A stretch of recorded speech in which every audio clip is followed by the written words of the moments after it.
Hello, I'm Bob the Bookerer and welcome to my channel.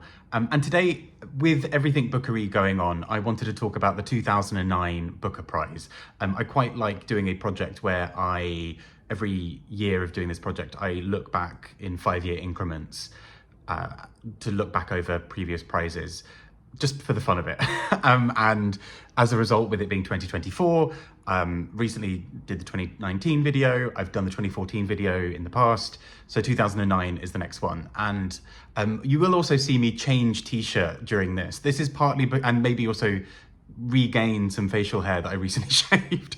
This is because when I recorded this video initially, I recorded all of it all in one go, and then somehow managed to lose or delete the files for the intro piece and the first book. So pretend it's seamless. I was almost tempted to just wear the same shirt and try and get away with it, but realized that the lighting, position, facial hair amount would all change, and that might just be stranger. So I thought, own it right from the beginning. Here it is. But let's talk about the 2009 Booker Prize.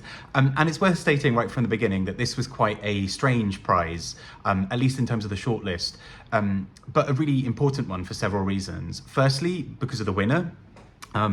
Hilary Mantel with Wolf Hall, which has gone on to just be one of the biggest and most successful ones from the Booker. It's one of the books that's held in high regard still. Many people see it as a very quintessentially Booker book now, but actually its future was less certain at the time. So when it won, it was of almost even split. It was a 3-for-2 in the end, with Wolf Hall winning just over Coetzee's Summertime. So I'll talk about all those books anyway, but it's really important for that reason. And Coetzee was a former winner. This would have been his third win had he won.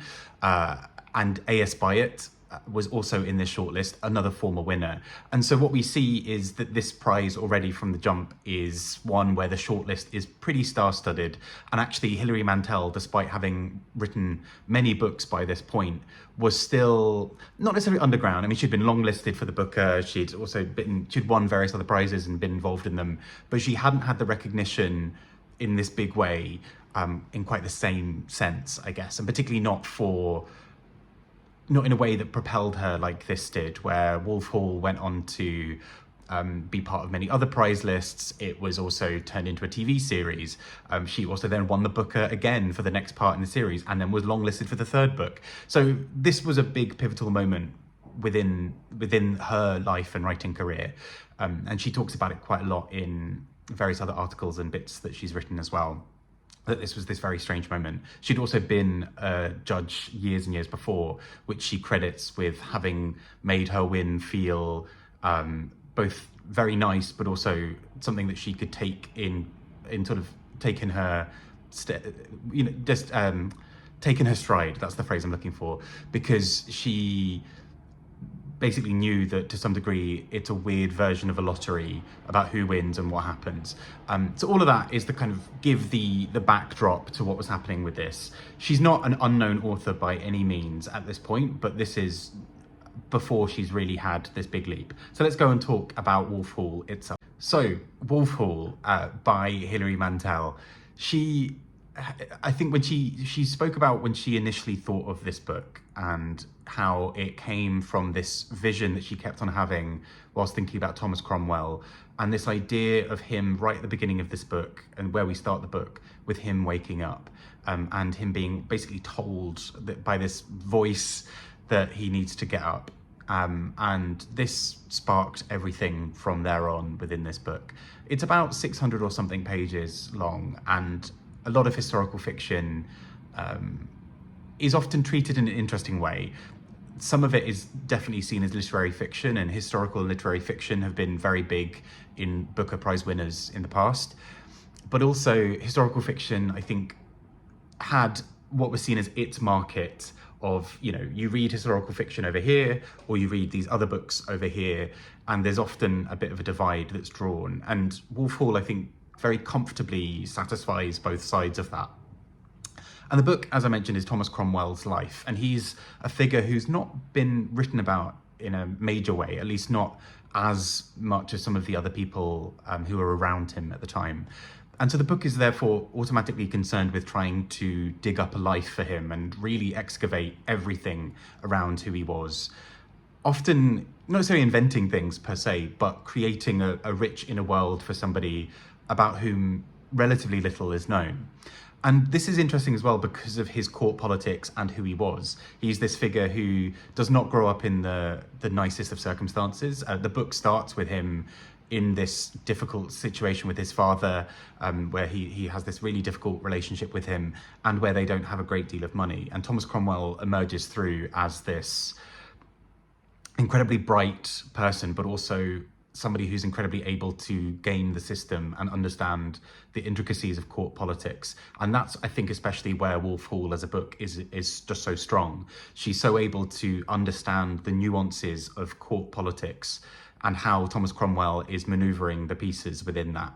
And so a lot of this book is really focusing on how he is trying to navigate so much of this world, particularly in a time with Henry VIII and the multitude of wives that he is getting through at this point. And through all of those, Thomas Cromwell has to think about who he is within this. And again, I think this is where the book is so strong, in finding the places where he can be and where he can do this Machiavellian craft in the background. I will say, as a book, I did really enjoy it, but I did struggle initially when I read it, because there are like 17 people called Thomas. There are quite a few Janes and Elizabeths, and it can be a bit tricky. But there is a stylistic thing that Hilary Mantel does that I really enjoyed, which is to sort of do the he Thomas almost every time Thomas Cromwell goes to speak. And there's something about the announcement of he Thomas that signals something about him and about where we are in the book.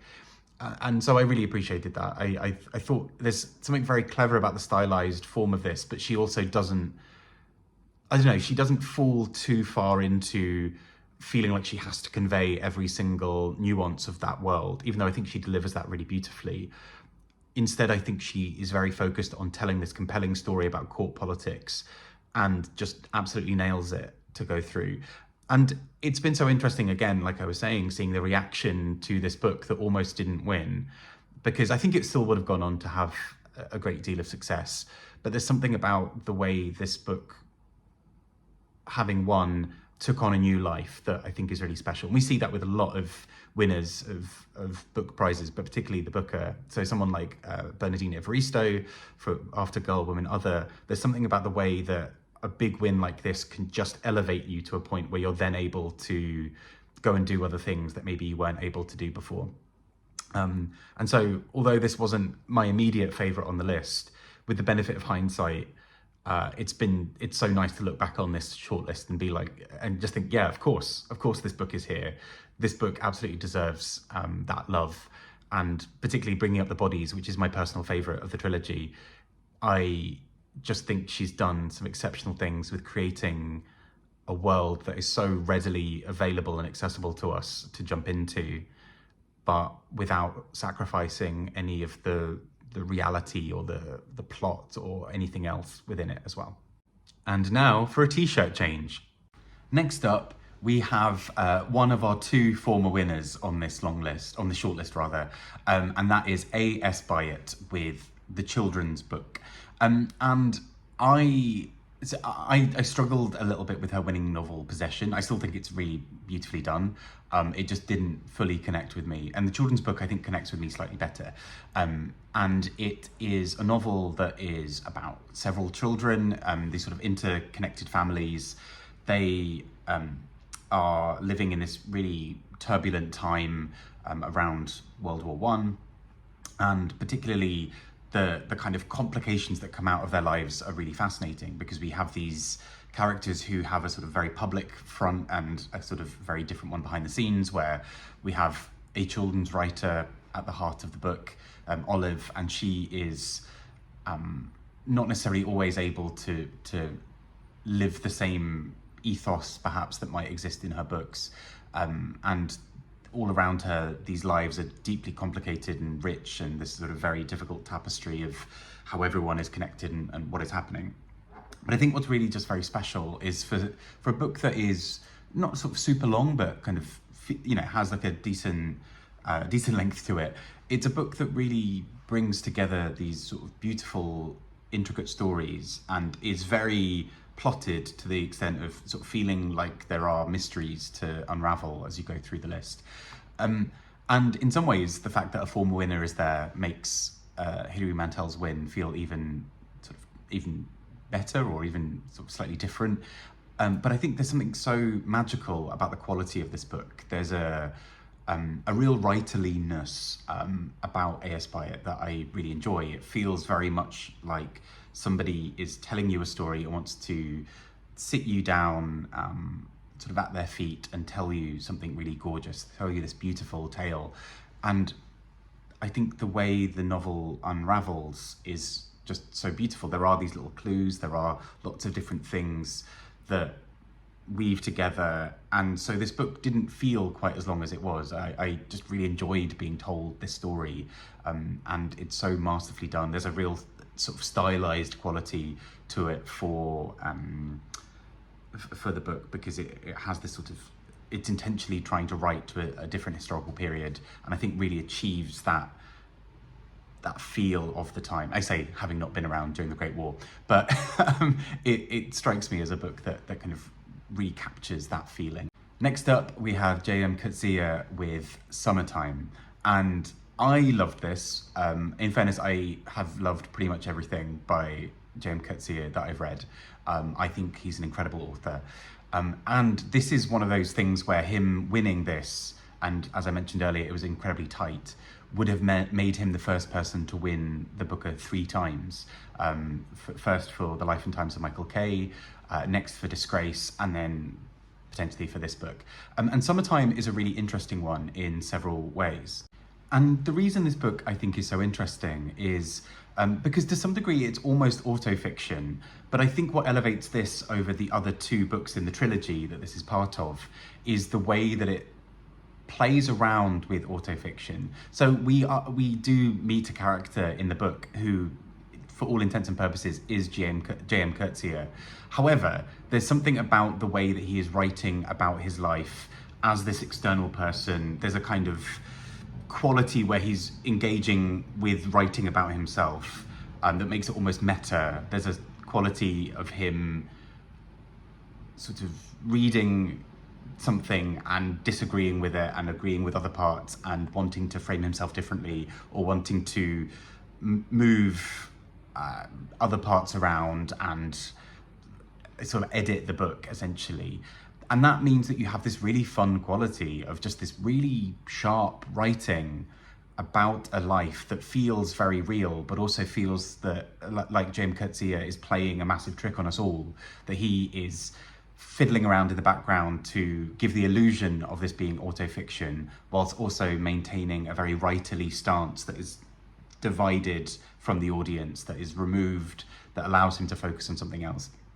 And so we follow parts of his life, and particularly, without sort of spoiling things, in the book at one point we are forced to engage with the fact that this is almost a sort of parodic or sort of satirical version of his life, because he dies.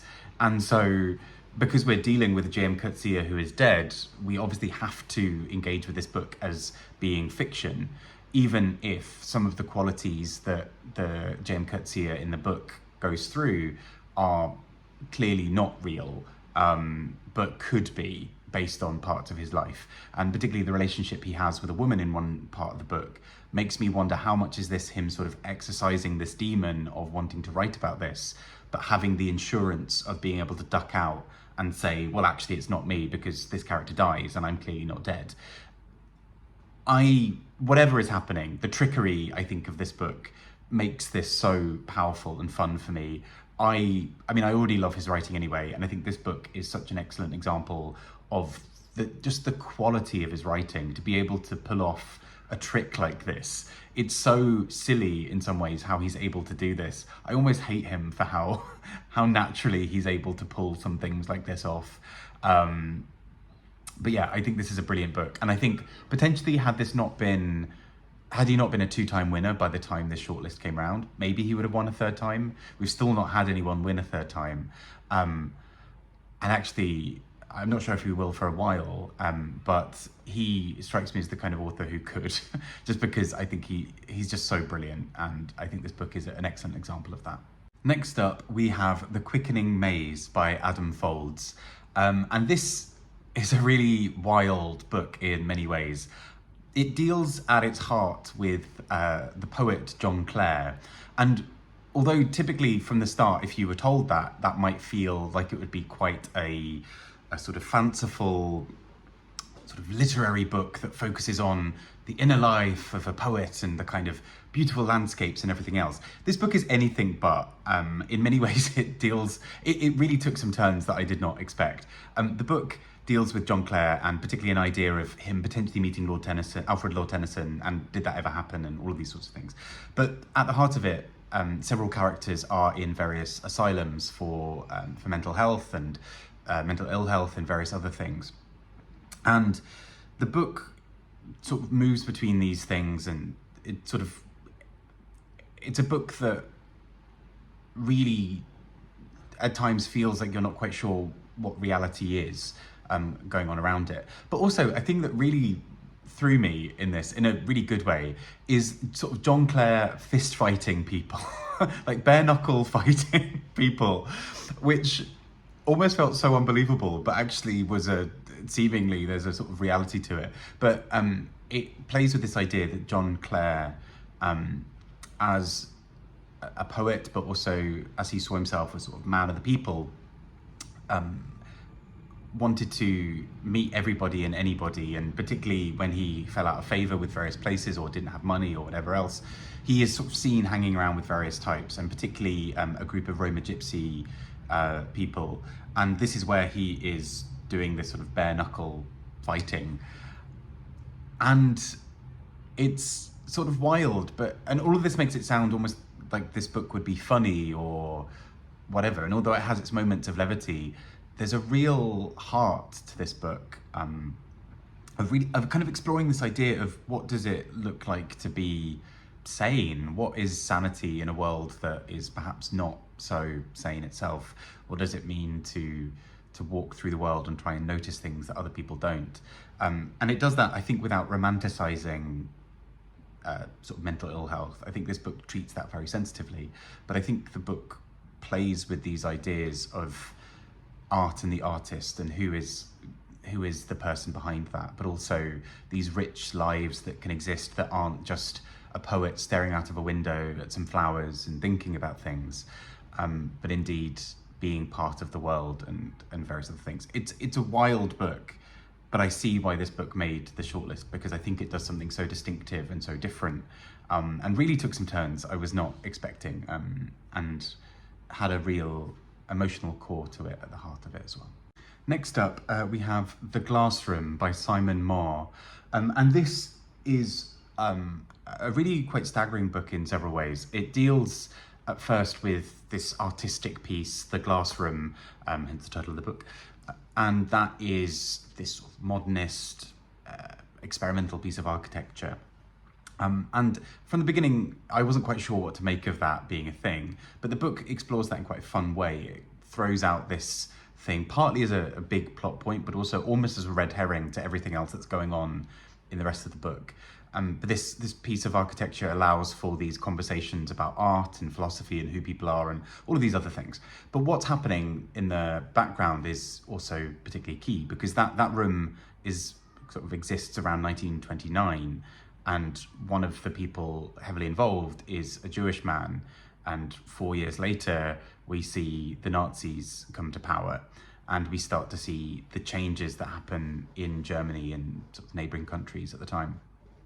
And this very quickly then turns into a book that really deals with the harsh realities of those early days of the Nazis in a very chilling way. We see the slow but steady ways that Jewish people in those countries are stripped of their rights. You know, the 1 day or one sort of set of hours per week that Jewish people are allowed to go out shopping, but that's also used to penalise those people, because now the sort of police or the kind of security wing of the government know exactly when Jewish people are going to be out and about, and they can use that to criminalise them. It then sort of turns into these other... I think the slow creep of fascism in this book is terrifying. There's something very chilling about the way this book identifies that. The characters who are on the sidelines, who sort of don't understand what's going on within this, they will say things like, "Oh, but why can't you do that?" Or, it's strange that they would just take away your house just because you're Jewish. They can't do that. And all the Jewish characters in the book are saying, well, yes, they can. This is what's happening. This is terrifying. We need to leave. And there are so many characters who are caught in the middle, who don't understand at all what's going on in this world around them, whilst benefiting in many ways from what's happening around them. And this book, I think, very beautifully captures those small nuances of what that does to relationships, the ways that characters slowly drift apart or can't trust each other because of complicity in a regime that's going on around them.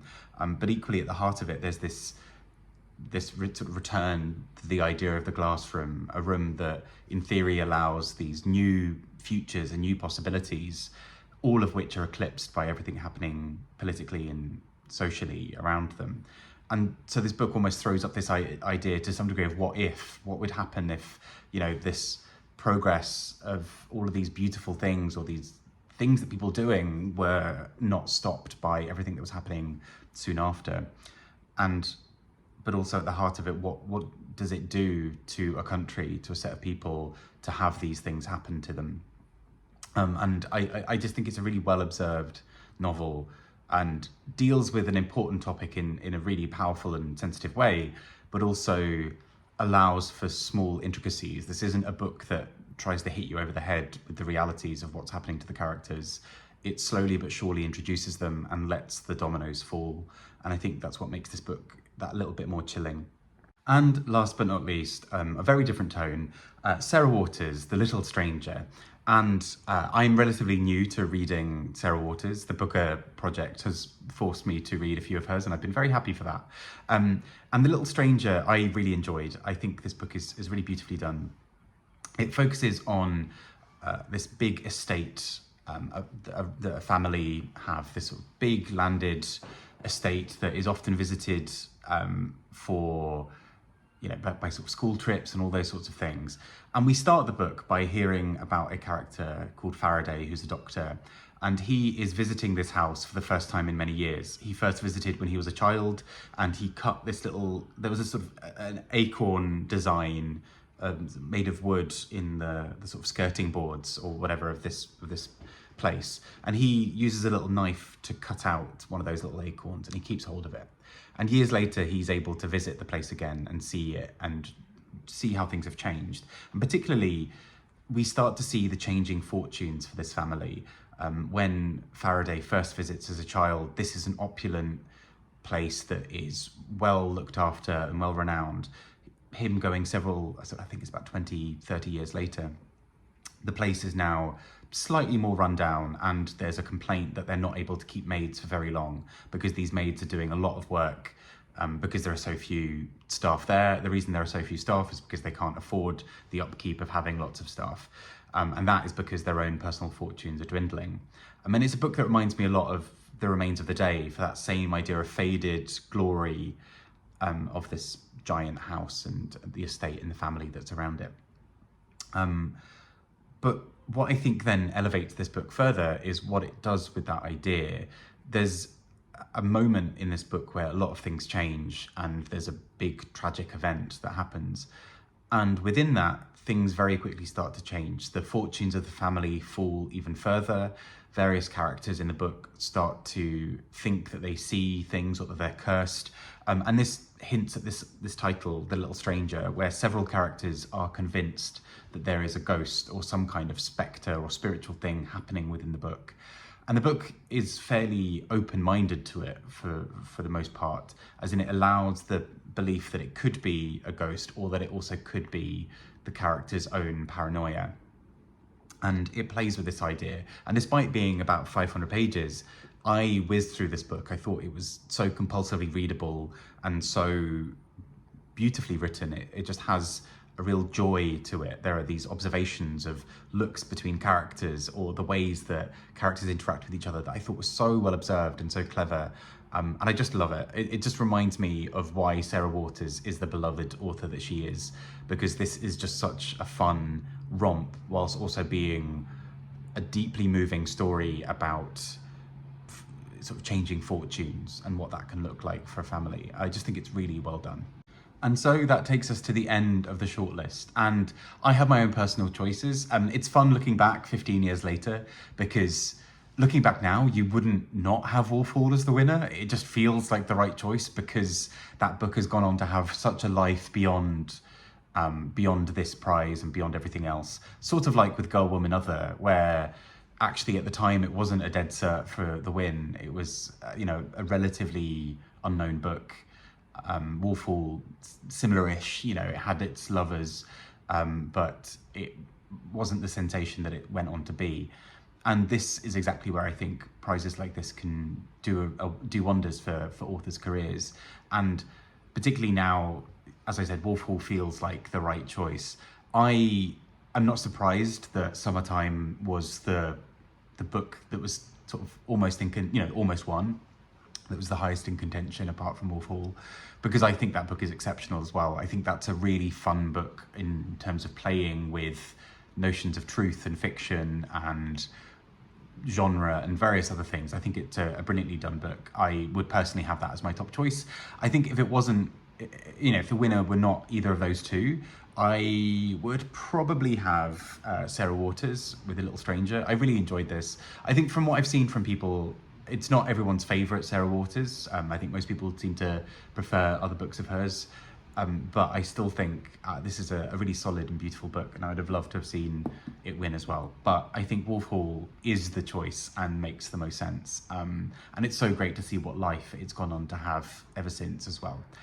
So that's been the 2009 Booker shortlist. I'm very rapidly getting through the Booker shortlist, which is wild, all of the Booker shortlists. And that means I might finish this project this year, which is absurd, but also very exciting because it's just been such a joy to go back and look at old shortlists like this. Anyway, I'm going to be going through the 9s and the 4s as far back as I can this year. If you have any requests for years that you really like, please feel free to shout them out, because I will eventually get to them as I'm going through all of the shortlists anyway. But take care, speak to you soon, and have a wonderful time. Bye-bye.